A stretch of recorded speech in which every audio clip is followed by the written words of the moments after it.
All right, everybody. Most of the time, I try to stay positive when it comes to fitness because everything in fitness is hard, let's be honest. Picking up heavy weights is hard, running is hard, maintaining your consistency when it comes to your working out is hard. So I usually focus on the things we can do versus the things we cannot do. But here are my top 5 don'ts when you're getting started in your fitness journey. So I know, negative, but hear me out. Number 1, you don't have to be in shape to start.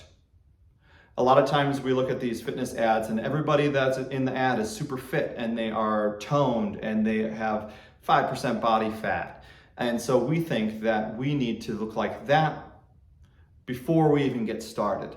False. What you need to do is just a little bit more than you're already doing.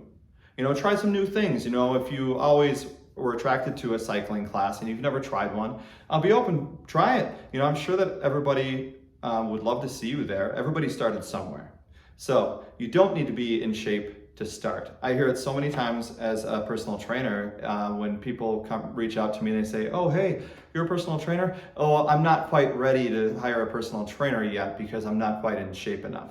But it's the opposite. That's where you want to start. You want to start from square one and build up on that. And if you need guidance for that, hire a personal trainer if you feel like you need that support system. Number 2, don't compare yourself to a past self. Myself, and as an example, I used to be a track athlete. That was about 30 pounds ago. I was a long jumper, triple jumper, high jumper in college. I've hurt myself a lot, with the type of activities that I've done. So I can't compare where I am now to where I was when I was 19 years old. I'm 35 now. I'm not high jumping, over a 6-foot bar anymore. I need to meet myself and my fitness level where I'm at. And it's so important because then you don't overdo it. I'm a huge fan of dipping the toes in the water before diving in the deep end. So start with something. Even if it feels easy, you can progress as you go. Especially if you aren't, in your early 20s anymore.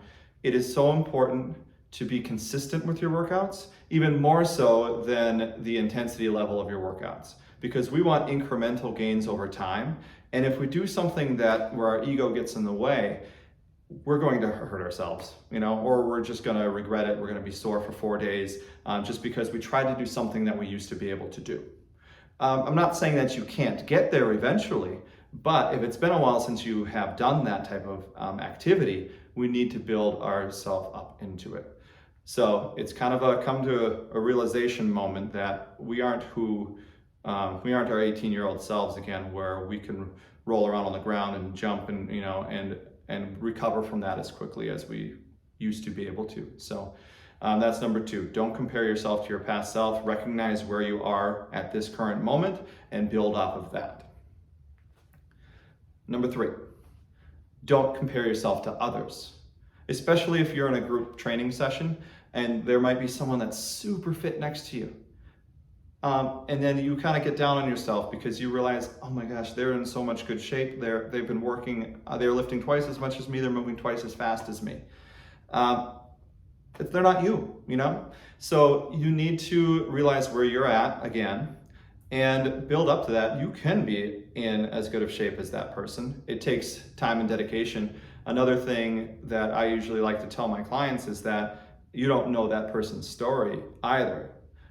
Maybe they have been doing this for 20 years, and it's something that is a part of their lifestyle, and it's just something consistent that they've built. Maybe you could get there at some point, but realize that you are doing this for yourself, to better your own health, to better your own fitness, and do what you can to improve that. And maybe eventually you'll be able to get to that point. But just like getting out of shape takes time, getting in shape takes time as well. And maybe the person next to you was where you were a year ago, and now look at how far they've come with consistency. So Try not to compare yourself with others. I know it's super hard, especially with the media and, everybody, when you're watching the news, everybody's talking about other people's bodies and other people's fitness levels and things like that. But try to block that out and really have laser focus on yourself and what you want to accomplish. That person next to you probably has different goals than you as well. So just you do you. All right, number 4.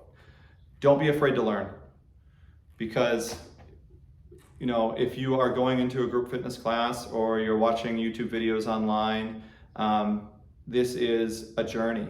This is a lot of these exercises that you're going to be doing are going to be experiments, and they might not be perfect right away, but with practice, you will continue to improve your abilities.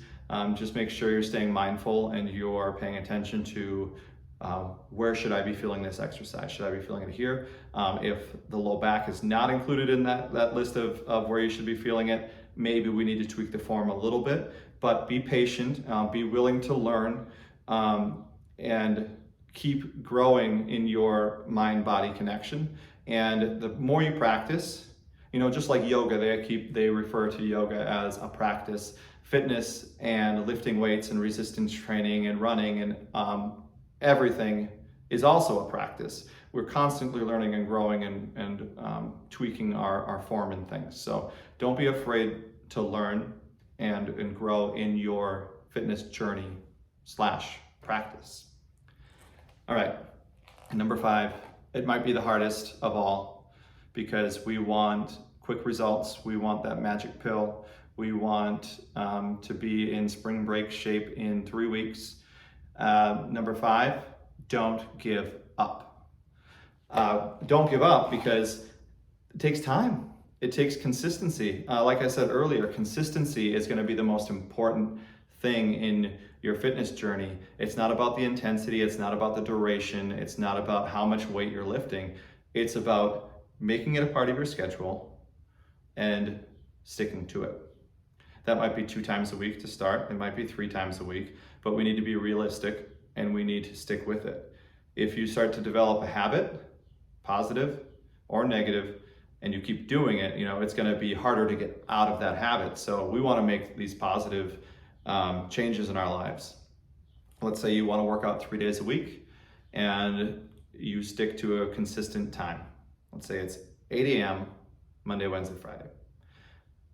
Even if on that Wednesday morning you wake up and you just don't feel like it, you're achy or you're just not feeling all that great, still go into the gym or go into your workout space or go into your workout room or the yoga mat you have in the living room and just do something. Make it your time to exercise and to work out. Even if it's just stretching, it still continues that consistency, because that's your time to work out. If you don't have that consistent schedule, find something else that will keep you going into the gym, because it takes time to build that habit.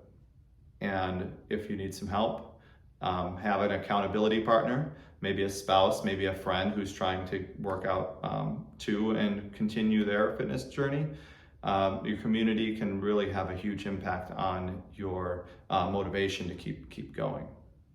So, negative because they're all don'ts, but hopefully it's a positive spin to keep you going and help you get started in your fitness journey. If you have any other information that you want to provide, any frequently asked questions, anything that you wanted to ask a trainer but haven't had the opportunity to, feel free to reach out, comment below, and I'd be more than happy to help you on your journey. We all got to start somewhere, and I want this to be a positive impact in your life.